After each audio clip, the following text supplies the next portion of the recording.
Today I want to talk about what I wish I knew before I started lifting weights. There's quite a few, but I want to stick to the ones that I think most people will relate to.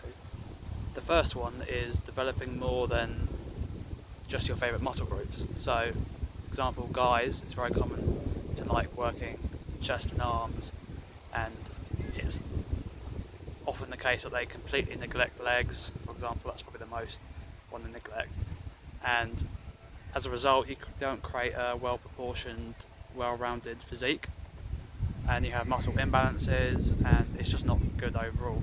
Now, it's okay to focus on muscle groups that you want to bring up. For example, my shoulders aren't as developed as other areas of my body, so I tend to put more emphasis on that. But I don't neglect the other muscle groups. So I think that's the first thing that people will benefit from.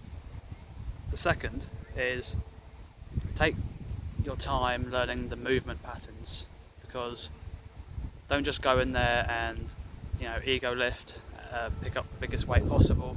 You're going to lead to injuries, and you will build muscle, but you also cause a lot of problems later on, and it's just better to avoid that if possible.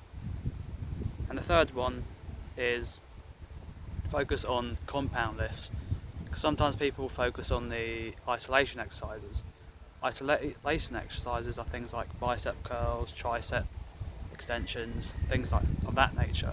They focus on one muscle group, whereas compound lifts, they should be the main focus, and they should be the start of your workout. So the reason for this is that it enables you to lift significantly more weight, and at the same time it incorporates multiple muscle groups over multiple joints, and they all work in sync, which is very time efficient, and it also just builds the most amount of muscle. And again, back to the first point, it helps developing a well-rounded physique. And so the fourth one is there's no such thing as spot reduction. A lot of people have a specific area of their body they want to burn body fat on. Unfortunately, that's not how it works. So for example, people often ask, how can I get rid of that belly fat on my lower abs? And they think, by doing tons of crunches, they're going to lose body fat there. However, burning body fat isn't site specific, and it's different from building muscle, because you focus on that muscle group if you want to build it up, but focusing on that muscle group will not make the body fat lower in that specific area. Your body and your genetics is what determines where the body fat goes on and comes off. So really, you just need to be in a calorie deficit and burn body fat overall, and that will eventually lead to for example, your abs showing, or things of that nature. The fifth one is nutrition, and it's a lot more important than people think.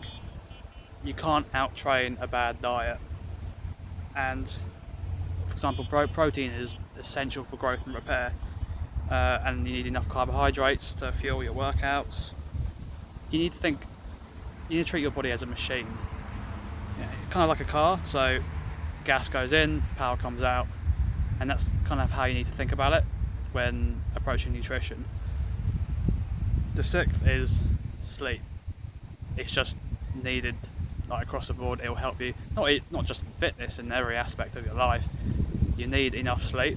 That will allow your body to recover, allow you to think more straight, just better mood to tackle your workouts. So, because a lot of people tend to be sleep deprived these days. And the seventh is toning does not exist. You can't tone a muscle.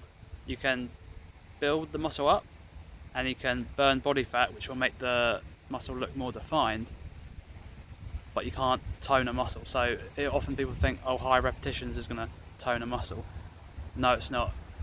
Pretty much every rep range will to some degree build muscle, and obviously it burns calories. So if you're in a calorie deficit, you'll lose body fat, and then your muscle will look more defined. So I suppose that's what people mean by toning, but they kind of don't understand how it exactly works.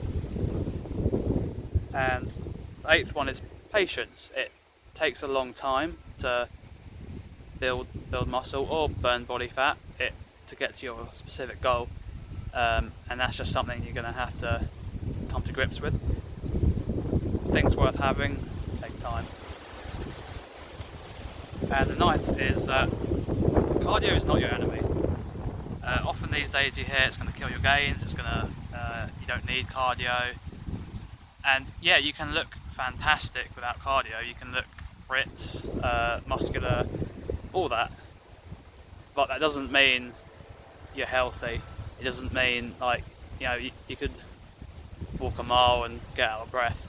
That's, I think when you're training, it's okay to focus on, say, for example, strength training, and that means probably not emphasising cardio as much, because then you have more energy to tackle your strength training, but you shouldn't take it out completely, because that can just be detrimental to your health. And the 10th is, this is actually one that I didn't have a problem with, but I think a lot of people these days do have a problem with, is social media. Because you see a lot of, especially in the fitness community, people posting photos of themselves in the best possible lighting conditions, have been training way longer than you, sometimes on taking something extra, and then you compare yourself to them and you're nowhere near as good, and it demotivates you. It's okay to aspire to people, to say, oh, that person's achieved a great physique, I want to achieve that. But just be realistic with your goals, and don't get discouraged because the sheer amount of content on social media. And yeah, that's basically things that I think people will benefit from knowing before starting to lift.